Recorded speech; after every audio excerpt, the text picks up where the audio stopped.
Alright guys, excited for this review today. We have here a Rossi 92 chambered in 357 Magnum 38 Special.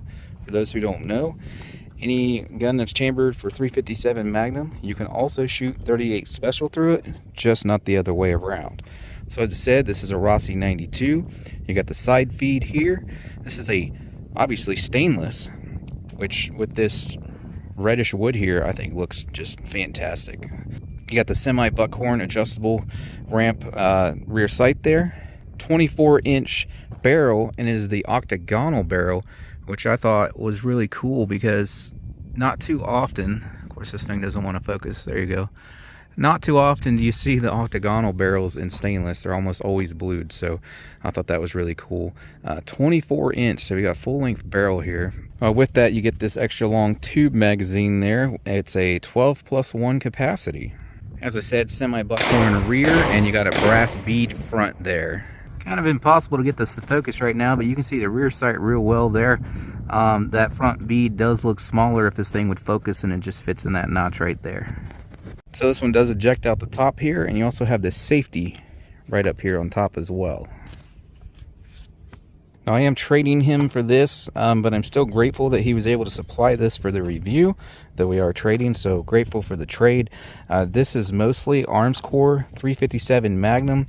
There are a few others in here. We got these Federal 170 grain hollow points there, and then there's also a few of the Armscore. I was able to look this up and find out what it was. These are Armscore 125 grain hollow points here. A couple of these are random, you know, just FMJs, and then like from here back, the rest is all of this Armscore. And then on the way back, I was able to find this 38 Special here by Federal. So I'm going to shoot some of the steel targets here with both 38 Special and 357 Magnum. Then we'll go down to the rifle range and try some further range shots. And you want to stick around throughout the video. I got a little bit of bonus footage planned that I'm going to throw in there for you guys too. Alright, now I'm not too familiar with lever action guns. I have shot a few here and there, so don't make fun of me too bad for my etiquette with one, if you will. Slow to load and whatnot. So I'm going to take some shots down here on this target to see where point of impact is before we start hitting the steel. So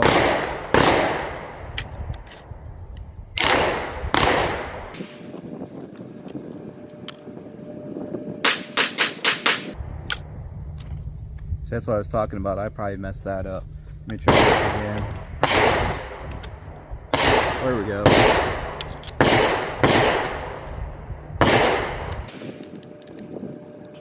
Not sure why this not wanting to feed there. Come on. One of these days I'll figure it out.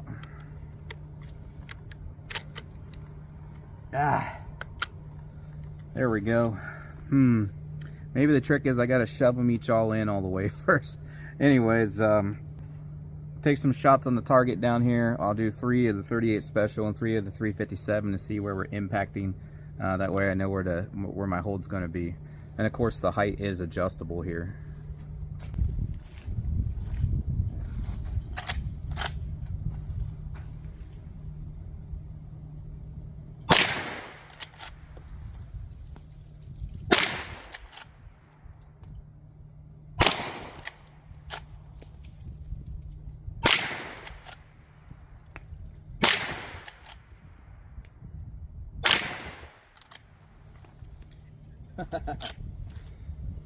Super smooth action if you couldn't tell, and what I found interesting was there was almost no discernible difference between those 38 Special and the 357 Magnum.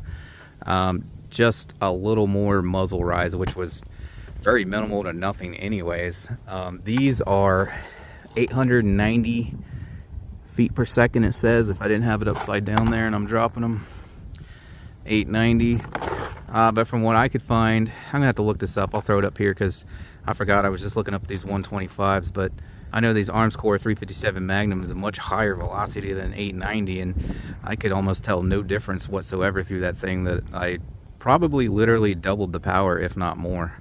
So those arms core 357 that I just shot there, they should have been 158 grain, 1500 feet per second, 800 foot-pounds of energy. So I'm not sure what was going on with those, maybe hand loads or lighter loads or something, because they felt just like the 38 special. Here on the left, that's what I did with the 38 special. Ignore this, this is a 380 hole from earlier. And then I got 1, 2, 3 there with the 357. So too early to tell here, but it looks like I'm a little off to the right. He did ask me not to adjust these sights or anything like that, so I will honor those wishes, but I'm gonna have to pay attention to that. Looks like it might be slightly off to the right. While the rear is elevation adjustable, you can go up and down there on that ramp. The front is adjustable as well. If you have the correct punch, if this just will not focus. Anyways, you can slide that front sight left and right there with a punch or a sight pusher as well to adjust your windage. All right, let's see if I can do a better job at loading this thing this time.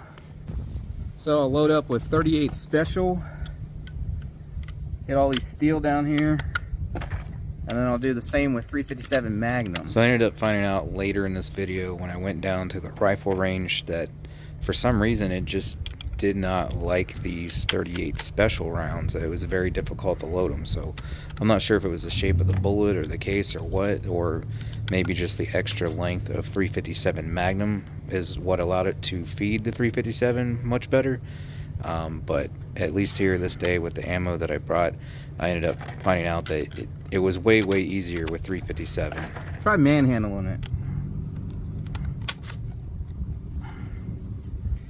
Man, they keep getting caught and don't want to feed.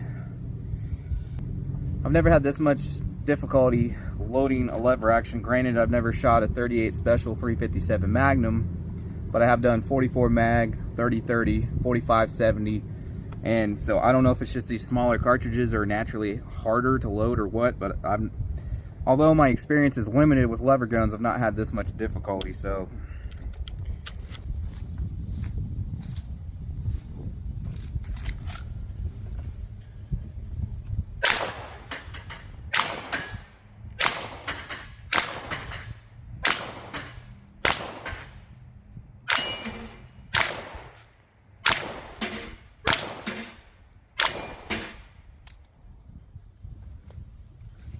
Yes, I was standing extremely close for a rifle, but I was just trying to make sure I was in frame there.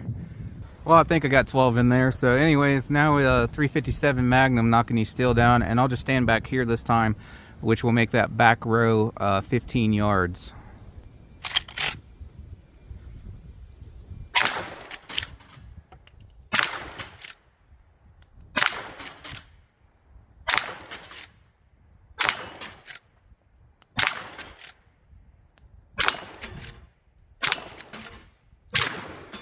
Oh.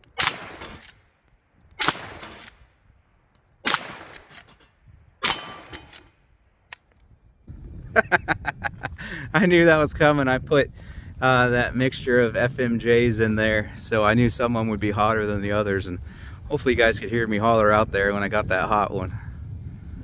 Still almost no recoil with this long, heavy 24-inch barrel, just noticeably louder, at least to me, maybe not on the camera, and the muzzle did come up a little extra. All right, well, I'm down here at the rifle range now. We're gonna attempt some 100-yard shots. With the sun out, it just ducked away behind those clouds there. A little difficult for me to see that against this bright sun here, so I don't know if we get some cover from these clouds. It looks like we will here and there. Anyways, I would like to go further than 100, but if I can barely see it at 100 there because of that sun, it's going to be difficult to shoot any further, but we'll start out at 100 and see if we get a break in the sun. So there it is, center of your screen there, 100 yards, 16-inch steel plate. I'm not going to go for superb accuracy per se, but I will try to make somewhat consistent shots. So I'm just going to start out with this 38 special and see what we can manage there. And I don't know if you guys can see, but I do have a little bit of breeze today. Probably heard it earlier in the video. It's died down a little bit, but it's mostly coming back at us and slightly to the right there. So hopefully it's not too much of an issue there. Like right now, it just died off. So.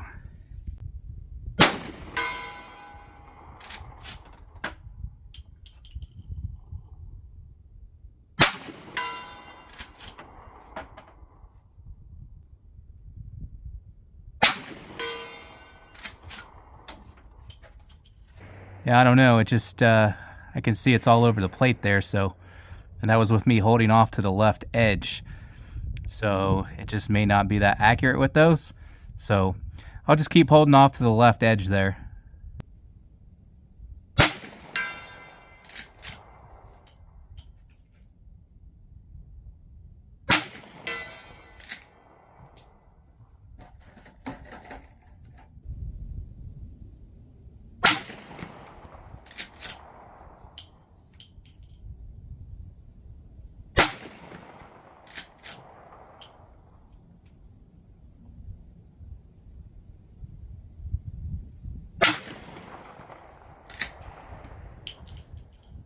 Wow, yeah, those out of the last three, the first two I could see they were low quite a bit, and then that last shot there was way off to the left, even though I was holding the same aim point. So it just must not like those things, at least not out there at 100 yards. So I tried the Armscore 357 now.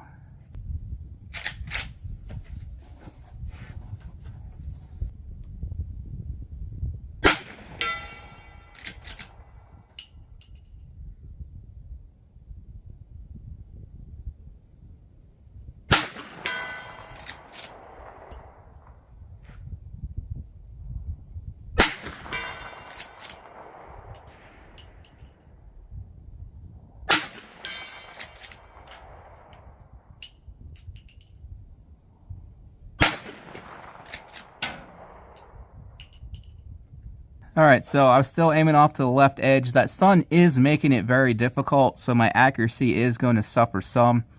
But it looks like those 357, from what I can tell, I don't know. I'm getting the shots mixed up here, but you guys will know from the video. Seem to do a lot better with those. I think those were printing towards the bottom center there. I don't know. So while I'm waiting here for that sun to get behind those clouds there, I loaded up 12 of the 357. And I don't know if it's just because the spring and magazine's finally getting wore in. Like, this thing looked like it was like brand new. It was probably only shot a few times before Andrew got it. Or if it's just the ammo. I mean, clearly as it doesn't focus. The bullet shapes there are a little different. Of course, the case is longer on the 357.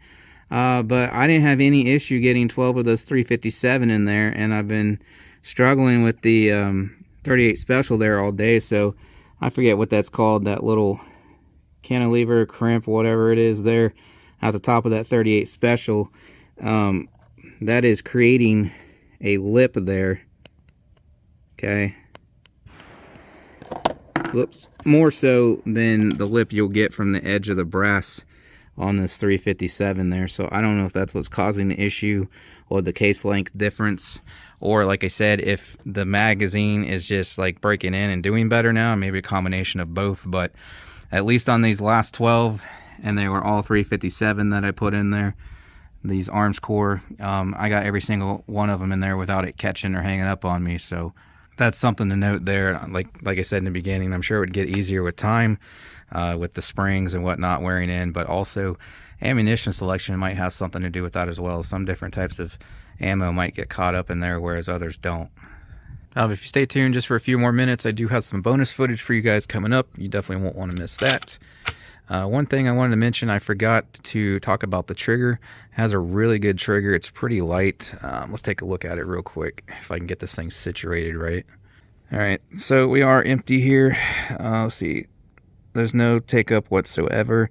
I didn't really notice any play or travel or anything on the pistol bay, but out here trying to squeeze them off, real slow and accurately.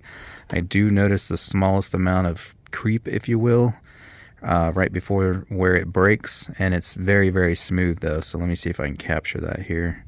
It's always a little more difficult recording, so here we go. There, it moved a little bit, and then it should break. Yep. So just the slightest amount, and only if you're looking for it. Right there.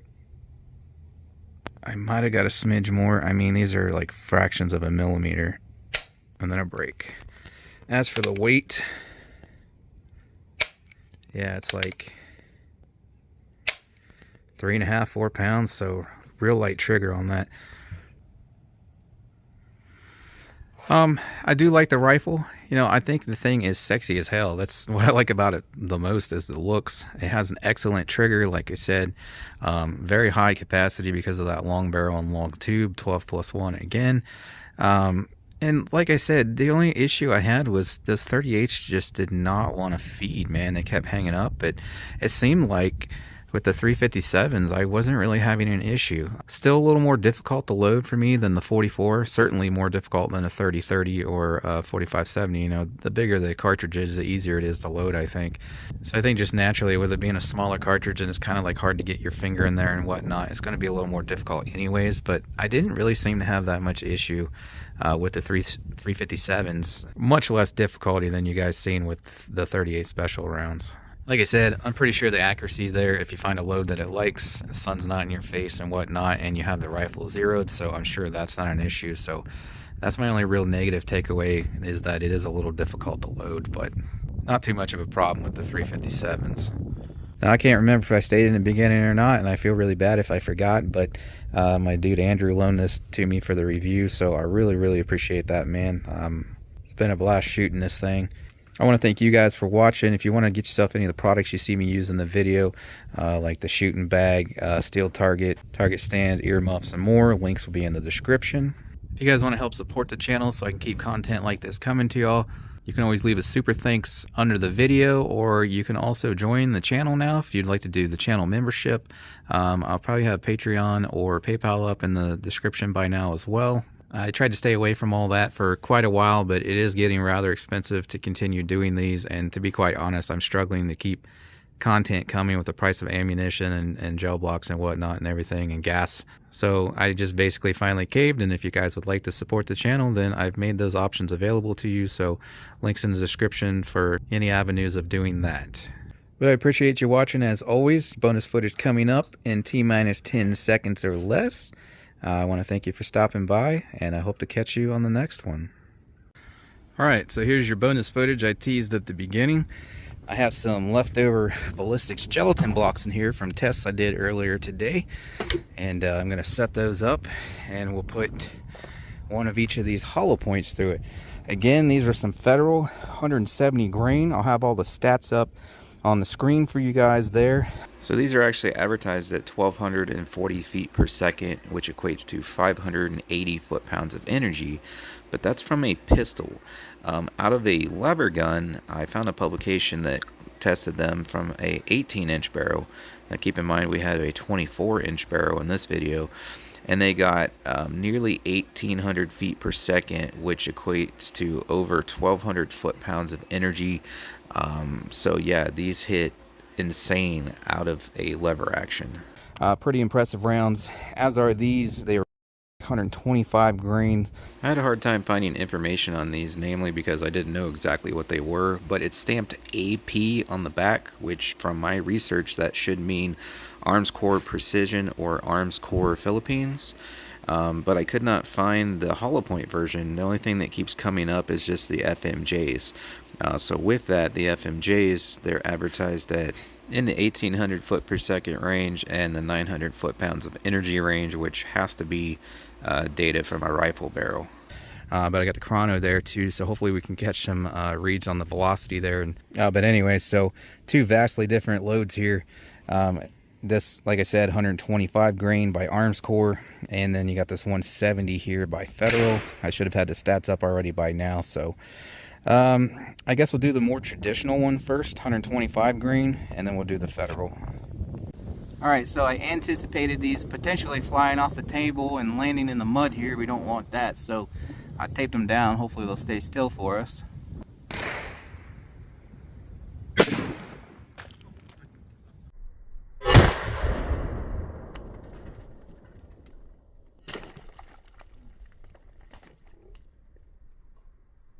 Well, I was right to put the tape on, and it still wasn't enough.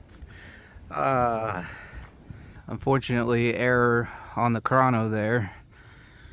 But hey, what we really wanted to see was damage, right? So you can see there, I got a good centralized hit off to the side where I wanted it, because I'm putting the other one over here, because I knew these wound cavities would be massive. That is, that's the size of my fist. That is massive. That's like 4 inches right there or more. So immediately explosive damage, and I am not seeing the bullet. So I don't know if it just completely disintegrated. We got jacket there, we got jacket there. I don't see it in the back block, and this thing's covered in mud, so I'll look for it when we're done here. But I'm gonna put 2 pieces of tape on here now, and we'll go ahead and take that Federal 170 grain in the left side there.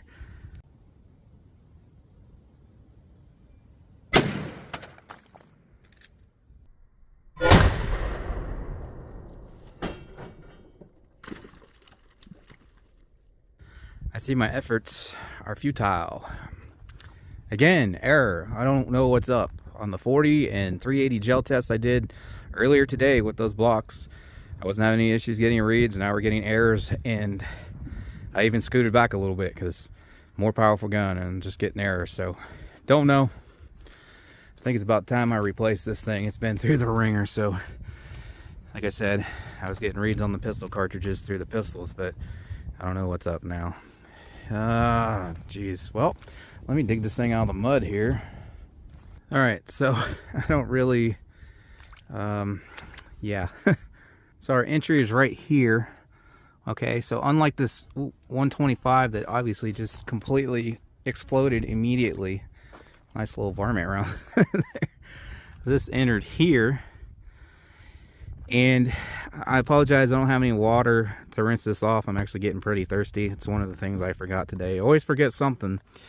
So this is the wound channel from that. So instead of having this immediate explosive damage here, it seems to be more controlled expansion there. So you can see pretty good cavity through there, except for the freaking mud.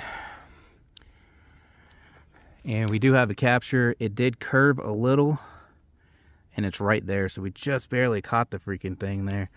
So real good penetration. So there is the Federal bullet there.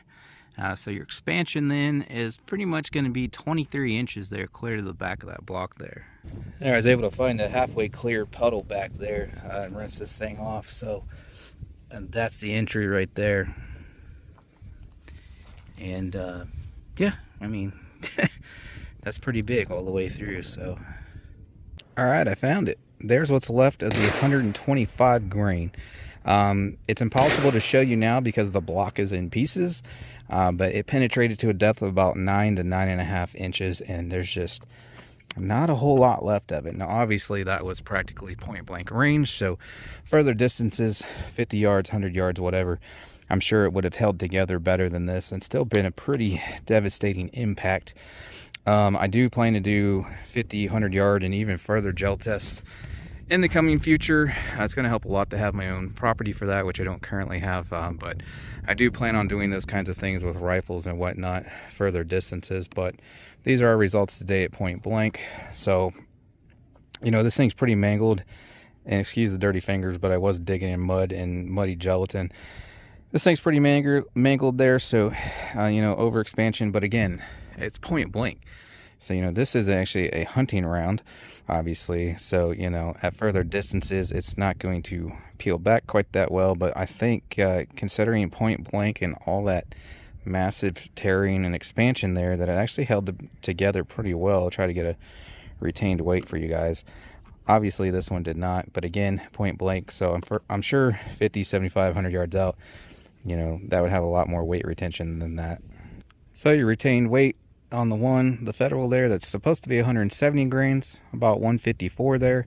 I did see a bunch of like pieces, not only in the first block, but there was a few rather large chunks of the jacket and whatnot in the second block as well. So it kind of just drug fragments through both blocks there. So weight retention 154 out of 170. So then this 125 here, 51 grains.